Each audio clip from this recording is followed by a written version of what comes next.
हमारा जीवन किस हद तक हमारे पुराने कर्मों का नतीजा है। जिस नाइंसाफ़ी और अन्याय का हमें अपनी ज़िंदगी में सामना करना पड़ता है, क्या वो हमारे पुराने कर्मों का नतीजा है? अगर हाँ, तो क्या हम इन अन्यायों को स्वीकार करें और ये सोचकर खुद को दिलासा दें कि चलो ठीक है, कर्म कट रहे हैं भले ही ऐसा लगे कि इससे हमारे जीवन को बहुत ज़्यादा नुकसान हो रहा है।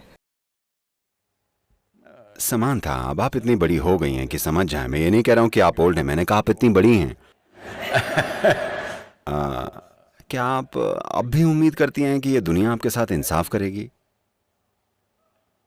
इसीलिए तो मैं ये सवाल पूछ रही हूँ ऐसा क्या इसलिए मैं है इसका दोष अपने पुराने कर्मों को दे सकती हूँ? क्योंकि मैं चाहती हूं कि दुनिया मेरे साथ अच्छे से रही। ये स्कूल की बच्ची वाला सवाल है।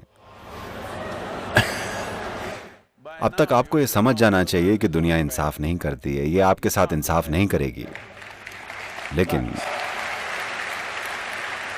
अगर आप अपने अंदर गहराई में झांकें और जीवन का स्वाद चख लें, अपने विचार और भावनाओं का स्वाद नहीं, उस जीवन का स्वाद जो आप हैं, तब आप देखेंगी कि ये जीवन सिर्फ इंसाफ करने वाला नहीं बल्कि ये शानदार है।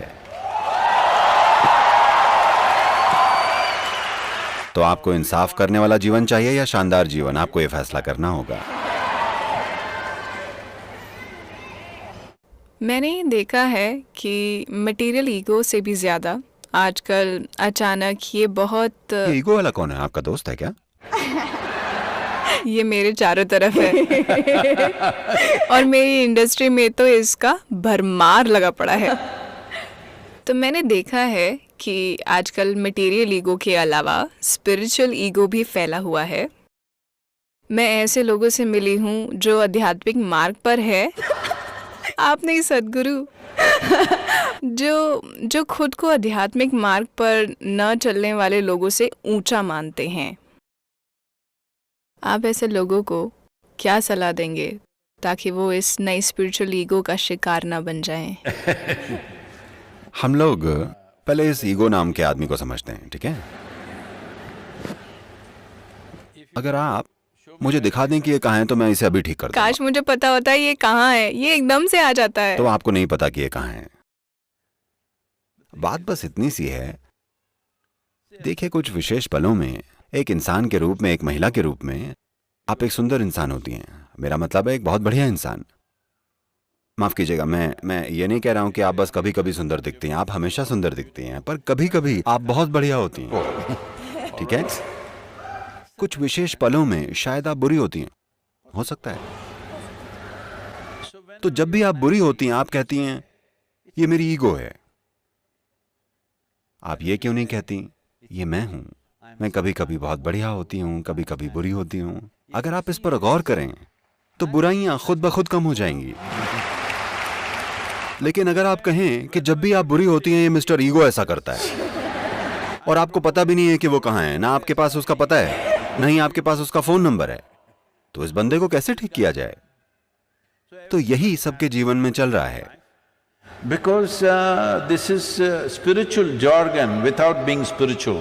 क्योंकि ये है आध्यात्मिक हुए बिना अनाप शनाप आध्यात्मिक बकवास, ये हर जगह मौजूद है, खासकर भारत में। क्योंकि हमारे पास क्या है पता है ना, 15,000 सालों का आध्यात्मिक इतिहास, इसलिए हमको सारे शब्द आते हैं। हमें पता है आत्मा क्या है, परमात्मा क्या है, फलाना ढिमका, अहंकार, हम सब कुछ जानते हैं, पर सिर्फ शब्द नोटेड तो हम लोग यूं ही बस शब्दों को उछाल कर पश्चिम वालों को थोड़ा बहुत कंफ्यूज तो कर ही सकते हैं क्योंकि अगर आप इधर आए तो मुक्ति, शक्ति, ये वाला वो क्या क्या नहीं कह देंगे। मैं ऐसे बहुत सारे लोगों को जानता हूं जिन्होंने जाकर पश्चिम में आध्यात्मिक केंद्र स्थापित कर दिए हैं, खासकर अमेरिका में, क्योंकि उनको बस एक मंत्र आता है, बस एक मंत्र, असतोमा सद्गमय, इसी से वो पूरा केंद्र चला रहे हैं तो दुर्भाग्य से आध्यात्मिकता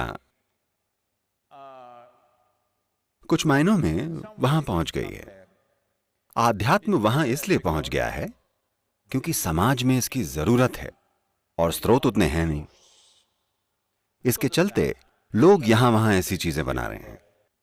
ऐसा हुआ कुछ साल पहले, 15-16 साल पहले की बात है, और तब मैं अमेरिका में था। तब हमारे ऑफिस में किसी ने मुझसे कहा, सदगुरु, आपको पता है कि हर रोज 1 लाख लोग गूगल पर आध्यात्मिकता शब्द टाइप कर रहे हैं। मैंने कहा ऐसा क्या? ये टाइप कीजिए, देखते हैं क्या आता है। क्या वहां हमारी कोई तस्वीर भी है या नहीं? उन्होंने आध्यात्मिकता शब्द टाइप किया। पहली चीज जो निकल कर आई वो थी मैक्सिको का एक स्पा। आप वहां गई हैं? नहीं, मैं वहां नहीं गई। और अगली चीज जो निकल कर आई वो थी उत्तरी कैलिफोर्निया में एक कॉल गर्ल। उसने वो सारे SEO सीख रखे हैं। हर चीज के लिए वो आध्यात्मिक आध्यात्मिक आध्यात्मिक लिखती है। उसने 108 बार वेबसाइट पर आध्यात्मिकता शब्द डाला हुआ था। आप आध्यात्मिकता लिखिए, नंबर 2 पर वो आएगी। मुझे लगा ये शर्मनाक बात है। हजारों सालों से कोई भी आध्यात्मिकता की बात हो तो लोगों ने पूर्व की ओर देखा है। पूर्व यानी भारत, इसका यही मतलब था। तो मैंने कहा हमें कुछ शुरू करना चाहिए, कोई आध्यात्मिक गेटवे। यानी अगर लोग कहें उनको आध्यात्मिकता खोजनी है तो उनको भारत की ओर देखना होगा, क्योंकि ये एक ऐसी संस्कृति है जिसने इस पर सबसे ज्यादा समय लगाया है।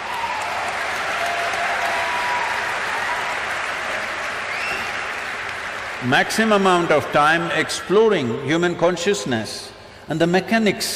मानव चेतना और इंसानी मशीन के मैकेनिक्स की खोज में सबसे ज्यादा समय लगाया है कि ये सतह पर और आंतरिक स्तर पर कैसे काम करता है, ये काम कैसे करता है, हम इसके लिए क्या कर सकते हैं, इस सब की खोजबीन की गई है। ये मैं इसलिए नहीं कह रहा हूँ क्योंकि मैं भारत से हूँ। दुनिया को करीब से देखने के बाद ये कह रहा हूँ कि आध्यात्म को कहीं और Has it been looked at like this? इस तरह से नहीं देखा गया है। तो मैंने कहा कि हमें एक आध्यात्मिक गेटवे बनाना चाहिए। भारत यानी एक आध्यात्मिक द्वार। मुझे आपको बताना चाहिए, लगभग 15 साल पहले तक मैं भारत में किसी भी गुरु से नहीं मिला था। मैं बस यूं ही नहीं मिला, मैं बस अपना काम करने में बिजी था।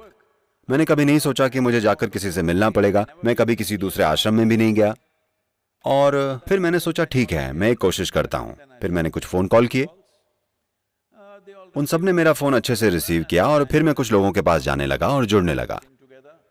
125 गुरुओं के साथ हमारी एक मीटिंग हुई। हमने ये नियम बनाया कि कोई भी अपनी फिलॉसफी की बात नहीं करेगा। आप अपनी फिलॉसफी रखिए, ये बस एक मीटिंग है। ये मीटिंग सिर्फ अपने आश्रम या अपने योग केंद्र या आपका जो कुछ भी है उसको बेहतर बनाने के लिए है। हम आपको मैनेजमेंट सिखाएंगे, हम आपको ब्रांडिंग सिखाएंगे, हम आपको सिखाएंगे कि वेबसाइट कैसे बनाते हैं, हम आपको सिखाएंगे कि अंतर्राष्ट्रीय समुदायों के सामने खुद को प्रस्तुत कैसे करना है। आपकी फिलॉसफी आप हमारी मत छुइए, हम आपकी नहीं छुएंगे।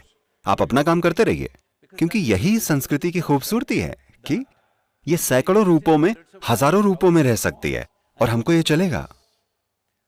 तो जब मैं ये सब कर रहा था, खैर मैं कई शानदार लोगों से मिला, लेकिन इसके साथ साथ कम से कम 60 से 65% लोग मुझे कहते हुए दुख हो रहा है।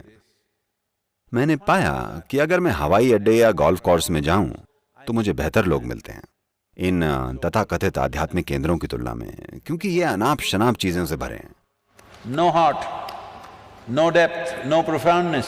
कोई दिल नहीं है, न कोई गहराई है, न गहनता है। बस एक एक मंत्र है, एक एक बकवास है, एक फिलॉसफी है जो उन्होंने कहीं से पढ़ ली है। ये ऐसे ही चल रहा है, इसे बदलने की जरूरत है। तो लोगों में ये गहराई लाने के लिए जैसे जैसे लोग मेरे करीब आते जाते हैं, मैं उनके साथ ज्यादा से ज्यादा कठोर होता चला जाता। जो मेरे बहुत करीब हैं उनके लिए मैं बेहद निर्दयी हूँ। Yes. क्योंकि आध्यात्म में बस सत्यनिष्ठा लेकर आना इतना मुश्किल है। क्योंकि जैसे ही वो आध्यात्मिक होते हैं, बस थोड़े से, जैसा आपने कहा, आप इसे आध्यात्मिक ईगो कह रही हैं, मैं इसे आध्यात्मिक हवा कहता हूं। जैसे ही उन्हें आध्यात्मिक हवा मिलती है, वो हवा के बुलबुले उनके सिर में घुस जाते हैं। अचानक वो अजीब हो जाते हैं। वो ऐसी बातें करने लगते हैं जिनका वजूद नहीं है। वो ऐसी बकवास बोलना शुरू कर देते हैं जिन्हें कोई नहीं समझता। अगर आप कुछ बोलें, कुछ भी बकवास जो आप कर रहे हैं, तो आपके सामने मौजूद लोगों को वो समझ आना चाहिए, नहीं तो आप बोल ही क्यों रहे हैं? क्योंकि कुछ बोलने का मकसद लोगों को ये समझाना है कि आप क्या कह रहे हैं। नहीं, अगर मैं कुछ ऐसा कहूं जो आपकी समझ में ना आए तो मैं बड़ा हो जाऊंगा और आप छोटे। ये कचरा है, ये बहुत ज्यादा समय से चलता आ रहा है।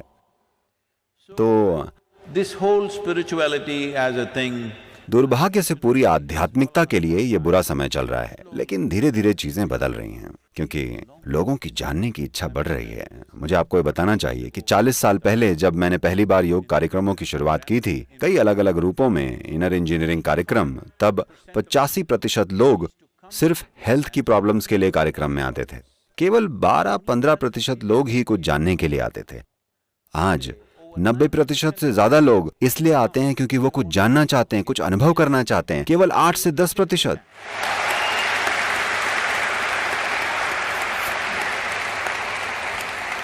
केवल 8 से 10% ही सेहत से जुड़े इश्यूज के लिए आ रहे हैं, जो कि इंसानी चेतना में एक बहुत महत्वपूर्ण बदलाव है। अब अगर इस ईगो वाली बात की बात करें तो ये एक चीज है जिसे हमें ठीक कर लेना चाहिए। देखिए, आपके अंदर सिर्फ एक इंसान है या 2? मुझे लगता है एक। आपको लगता है एक?